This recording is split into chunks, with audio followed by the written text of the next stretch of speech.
কি করছেন কি আপনি? কেন তুমি বুঝতে পারছো না কি করছি? হ্যাঁ, তোমার তো অভিজ্ঞতা থাকা দরকার। একটা ছেলে আর একটা মেয়ে শুধুই কি বন্ধু হতে পারে? হ্যাঁ হ্যাঁ, ছাড়ুন আমার পা, ছাড়ুন, ছাড়ুন, ও বাঁচাও, ছাড়ুন আমাকে, বাঁচাও, কে কোথায় আছো? বাঁচাও।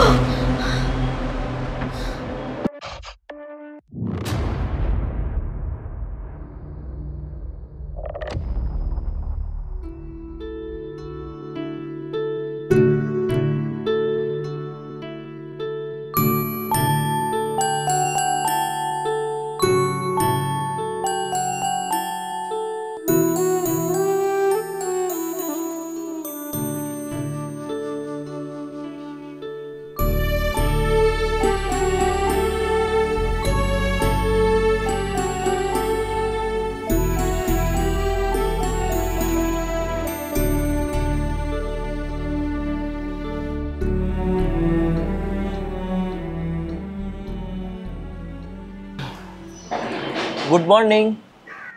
Good morning. আপনি এত সকালে? লেডিস ফার্স্ট, আগে আপনি বলুন, আপনি এত সকালে কি করছেন? আমার মনের ওপর দিয়ে যা ধকল চলছে, তাতে করে সকালের এই স্নিগ্ধতা নিতে এসেছিলাম প্রকৃতির মাঝে। আপনি এত সকালবেলা? আমারও একই কেস। আসলে আমি না সকালের সৌন্দর্যটা না পেলে ঠিক মজা আসে না। এই সকালের পাখির গান, জলের কলতান, এগুলোর মধ্যে একটা আলাদাই মজা আছে। আপনাকে একটা কথা জিজ্ঞাসা করব? বলুন। আপনি সবসময় এত প্রাণবন্ত কিভাবে থাকতে পারেন? আসলে আমি যে কোনো সিচুয়েশনকে হ্যান্ডেল করতে পারি, আমি কোনো কিছুই এক্সপেক্ট করি না। মানে? মানে যেখানে আমি কোনো দোষ করব না, তার দায়ভারটা আমি কেন নেব? কিন্তু সমাজ তো সেটা কখনোই মেনে নেবে না। আরে বাবা, সমাজকে মানানোর দায়িত্বটাই তো আমাদের। আমাদের জীবনের ক্ষুদ্রতর চাহিদাগুলোকে দূরে সরিয়ে না সমাজের স্বার্থে বৃহত্তর চাহিদাগুলোর সাথে লড়াই করাটাই তো আমাদের উচিত। জানেন চিত্রালী, আমি না সবসময় স্রোতের বিপরীতে চলতে পছন্দ করি। মানুষকে বাস্তব চেনাটাই খুব দরকার, আর নিজেকে এমনভাবে তৈরি করতে হবে যেন দিন শেষে বলতে পারি, I am the happiest person in the world. কিছু বুঝলেন? আর যে শয়তানটা আমার এত বড় ক্ষতি করেছে, তাকে কি আমি কোনোদিনও শাস্তি দিতে পারবো না? আসলে না, সব কিছু নিজে হাতে দেওয়া যায় না, কিছুটা সময়ের হাতেও ছেড়ে দিতে হয়। আর যদি নিজে দিতে চান তাহলে তার দুর্বলতাটা জানতে হবে, কারণ তার দুর্বলতাটাই হচ্ছে আপনার সব থেকে বড় হাতিয়ার। কিছু বুঝলেন?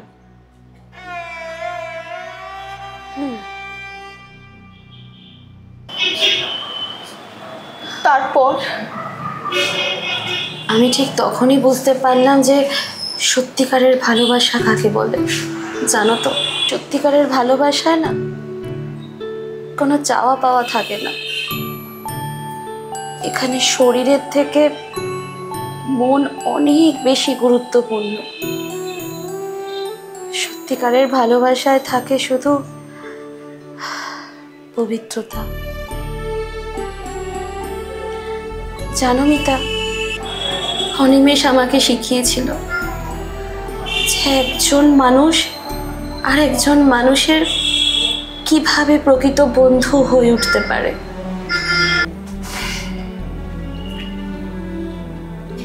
মানে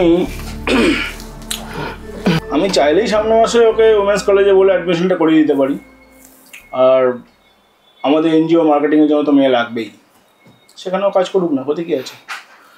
কাজ করে নিজের পায়ে দাঁড়াক, ডিস্টেন্সে কোর্সটাও করুক।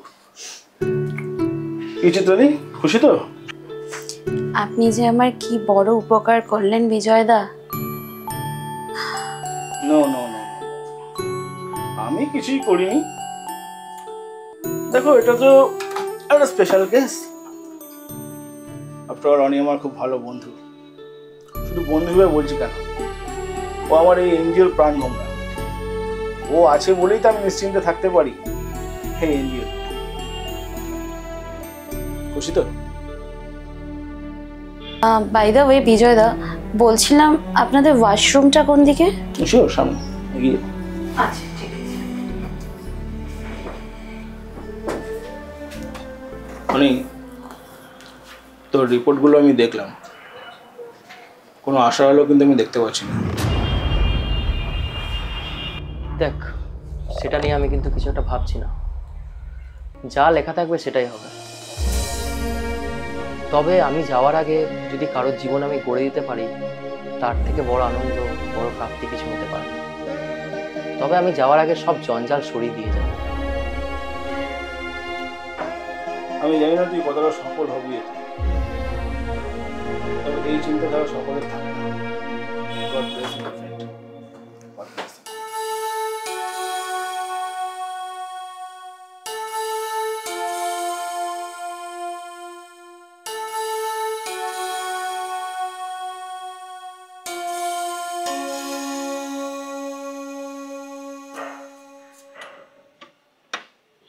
আসতে পারি? আরে চিত্রালী, আসুন।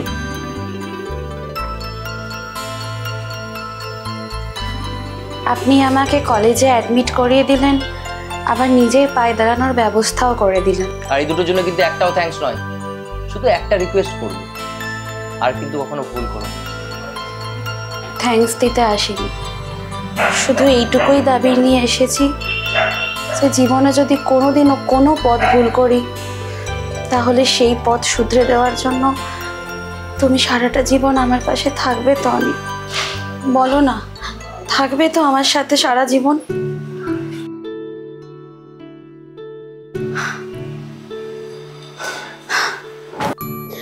আমি এই জীবনে সবাইকে হারিয়েছি, আমি শুধু তোমাকে একান্ত করে পেতে চাই। বলো না, তোমার হৃদয় আমাকে রাখবে তো? কোনোদিনও তা হবার নয় চিত্রা, তবু তোমার খুশির জন্য, তোমার ভালো থাকার জন্য এটুকু মিথ্যা তো বলতেই পারি। থাকবো, সারা জীবন পাশে থাকবো, কথা দিলাম চিত্রা।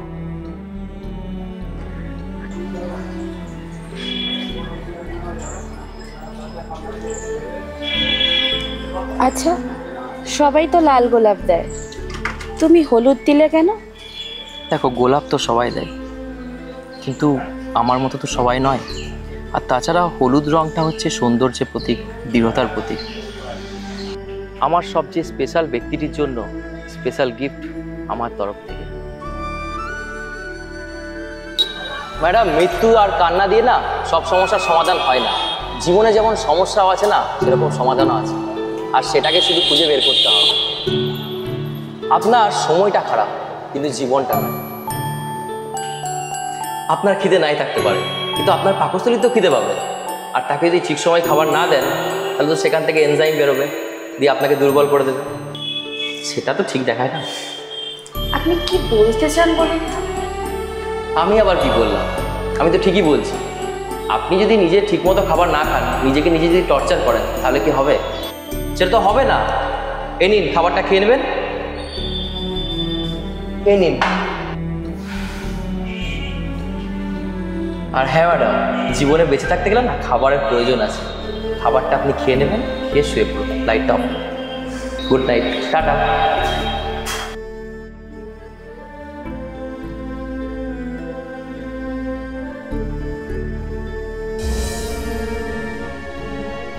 আমি জানি আমি ভুল করছি, কিন্তু সত্যি কি ভুল করছি?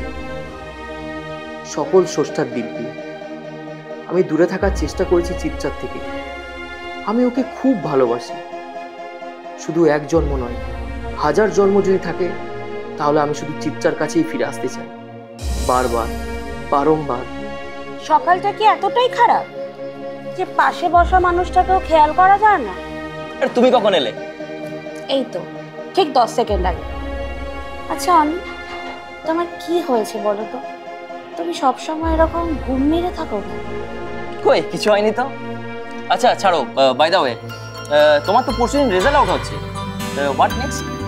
ও সব কথা বাদ দাও, আপাতত আমার খুব খিদে পেয়েছে। তুমি যাবে কি? অফকোর্স। আচ্ছা, কি নেবে তুমি? খারাপ সময়ের সঙ্গে red T without sugar. Of course. Okay, let's go. চলো। চলো।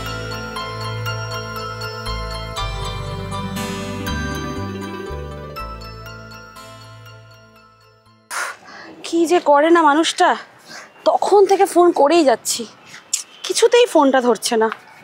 ও please Ani, please receive the phone please. আরে চিত্রালি, এত আরে- তুরন্ত কোথায় যাচ্ছ? বিজয় দা, বলো। আসলে আজকে আমার কলেজের রেজাল্ট আউট হয়েছে, আমি পাশ করেছি। Wow, congratulations. কিন্তু দেখুন না, কখন থেকে অনিকে ফোন করেই যাচ্ছি, ও কিছুতেই ফোনটা আমার ধরছে না। অনি তোমার ফোন ধরছে না? কবার ফোন করেছো? তাও 7-8 বার তো হবেই। 7-8 বার? তাহলে তো অঘটনটা ঘটেই গেল। অঘটন? মানে কিসের অঘটন? না, তোমাকে এটা এখন বলা যাবে কিনা ঠিক জানি তো না। আমাকে বলা যাবে না মানেটা কি? আপনি আপনি কি লুকাচ্ছেন আমার থেকে? প্লিজ বলুন। দেখো, যদিও অনি কখনো নিজের বিষয়ে কাউকে কিছু বলাটা পছন্দ করে না, বাট আমার মনে হয় আজকে তোমাকে বলা উচিত। আসলে আমাদের অনি ব্লাড ক্যান্সার আক্রান্ত, আর ওর হাতে সময়টা খুবই কম। না, এটা কিছুতেই হতে পারে না, কিছুতেই না। না না,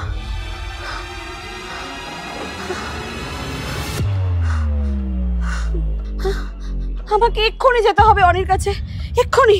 অনি, কি হয়ে গেল আমার সাথে আবার? অনি,